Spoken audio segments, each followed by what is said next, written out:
me about family dinner in your home. Because I have a feeling it looks different for all of us in all of our homes with all of our families. Chaos. Yeah, Kate usually does like the cooking, and I kind of like rally and distract the troops. So are you sitting down to dinner every night?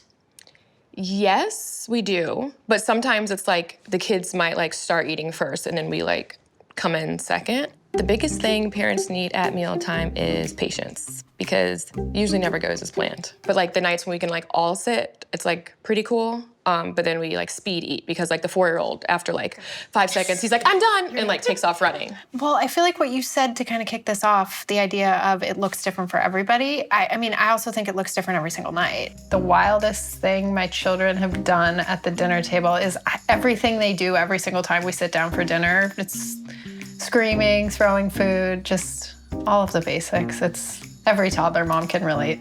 I kind of feel like there's a lot of pressure on dinner, you know, especially for moms.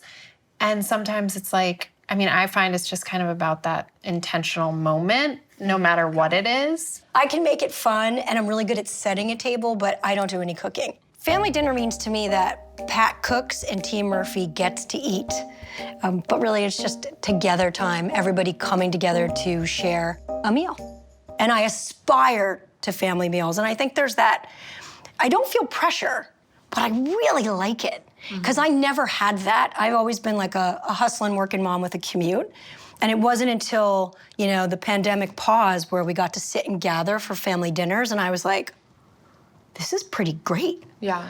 What about you guys? Because your age disparity, you've got somebody going into college and somebody going into middle school. And the reality is, when you have a teenager, I mean, she's often working at a local grocery store at a job, usually the 4 to 9 shift. So we have said goodbye to a lot of dinners with her, but that's okay. We just try to catch the moments the best we can, whether that's breakfast in the morning or a snack after school or even a late dinner. Who's the cook in your I'm family? the cook. And I like cooking, and it's funny because, you know, there's so many pressures around it, and I like cooking, and I'm also somebody who gets exhausted and tired of doing all the cooking. So I think we can be all the things, and all of those feelings are okay. So if you order takeout and you sit around the table, have you had a family dinner?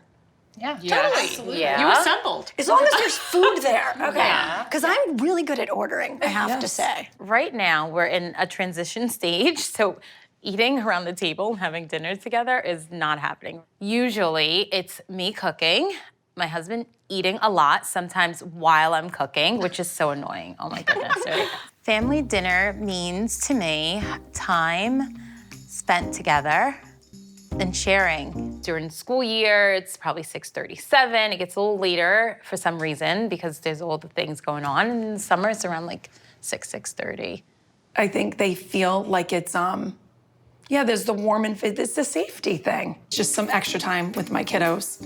So it's typically, it's always imperfect, but it's time together. It brings laughter, cheer, and I end up learning new things about my kids. A lot of times food and like nourishment is so much more emotional than we realize. It's funny, I think even at a young age, kids can pick up on what you're saying, kind of that there's something special about all being together.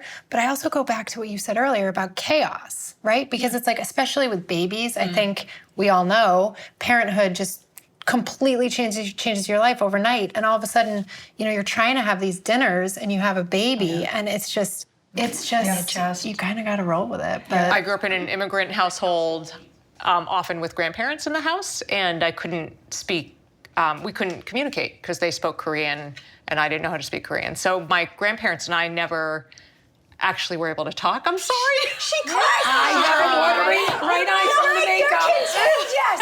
It's from the eyelashes. Guys, do not.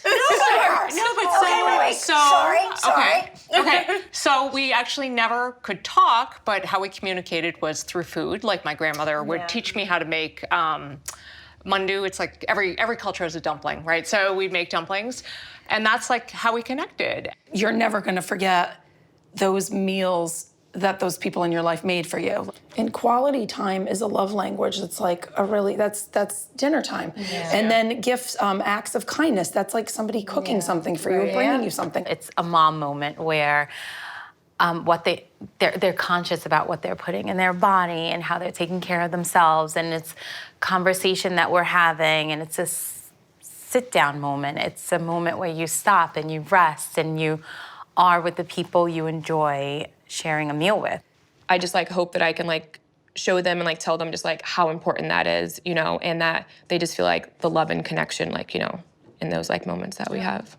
They protect dinner. My kids protect dinner more than I'm, like, I love it and I'm so grateful for that time, but my kids won't let go. Like that has now become so precious, and I feel like I've learned so much about my kids and so much about my family during that time and I don't cook. I'm like, I'd also tell my kids, thank God Daddy could cook or we'd all be starving.